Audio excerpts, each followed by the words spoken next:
Yeah, I know. You probably got a glimpse of that thumbnail and now you're just interested in how this happened. That's how most things happen on YouTube, I guess. Well, I'll explain it, but we have to go back a decade or so. I've never been good at the whole, being alive thing.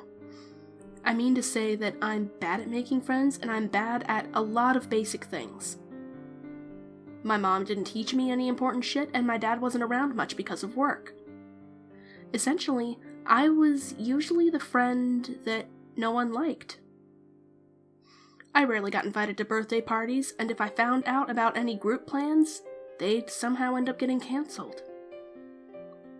I was the unattractive, unpopular, unwanted teenager.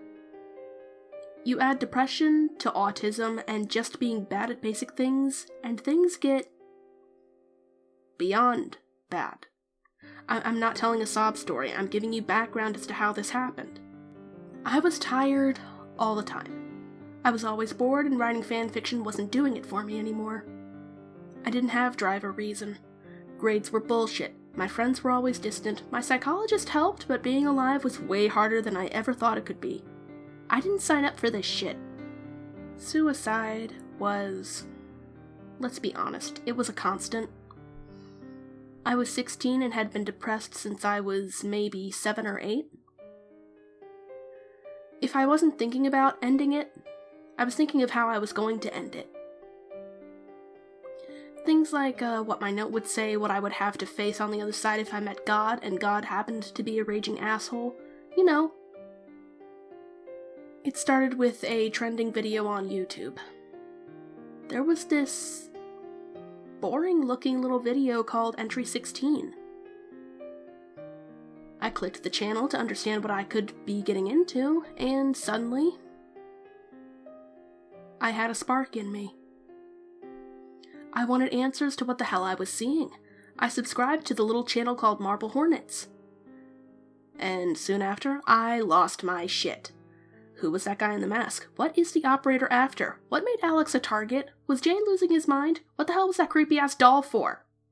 I still don't get that part. What the fuck? I needed to talk about it. I needed people to freak out with. But, you know, not having friends who actually want to hang out with you is kind of a bummer. Especially when you have something that you want to talk about.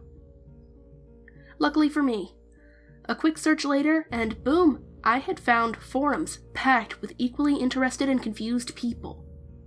And they wanted to hear what I had to say. I had people to bounce ideas off of. I had memes to laugh at based on my interest. I had a distraction for being an angry teenager with shitty friends. There was something terrifying and amazing to be interested in. And yet, depression it's kind of like a grizzly bear. Sure, it hibernates, but almost anything can wake it up and piss it off. I failed a math class. It was winter. Depression kicked in hard. Marble Hornets hadn't updated in over a month. I remember this part clear as day. It was a school night, and I didn't want to do that stupid test the next day. I didn't want to go to school to be bullied or ignored. I didn't think I had a future, and I didn't think anyone would give a flying fuck if I downed a bottle of sleeping pills and wrote a letter saying I was tapping out. Fuck this, I'm done. Hopped on my laptop to do a little research about how painful suicide by sleeping pills was going to be. Got tired of that. Clicked YouTube to see anything new, and, Marble Hornets updated. It was a short update, but it was there. That meant the forums would be buzzing with freakouts. There would be theories, there would be memes, there would be like-minded people who wanted the same thing I wanted. Answers. That's when it hit me. I couldn't kill myself. I had to know how Marble Hornets ended. If I stuck around just for that, then I'd stick around just for that. Too much of my life had been invested into this strange little web show, and I needed answers. I deserved answers. I had stayed up late trying to crack codes and tossing out theories. I talked into the early morning with people on the Unfiction forum about this and that. I'd gone into group chats so we could wait for the new upload to air live together whenever Troy dropped a hint that it was going to be aired. I made friends and made content. I had a reason now. It wasn't exactly a great reason if you look at it, but when you're a dumb teenager, you find anything and grab it with a passion only a dumb teenager can have. And it didn't end at Marble Hornets. I found that there was much, much more than Marble Hornets out there. There was Tribe 12 and Everyman Hybrid. And after that, there were dozens of Slenderverse series spread out before me. I mean, I had crap to sift through, I'm not going to name names, but I had so much fun making friends and geeking out about things that I didn't understand and wanted answers to. So what if the people in my face-to-face life didn't give me the time of day? There was an online community full of people who wanted to hear what I had to say. Marble Hornets led me to want more information on the origin of their operator, and that led me to the Slenderman, which led me to the creepypasta community, and the rest is history.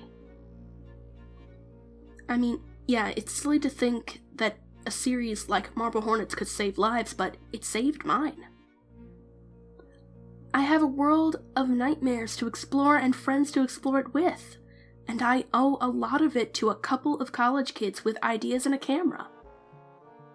I mean, sure, the Unfictioned forum shut down a while ago, and the friends I made have moved on. But I'll never forget the friendships I had, and the fun we had together.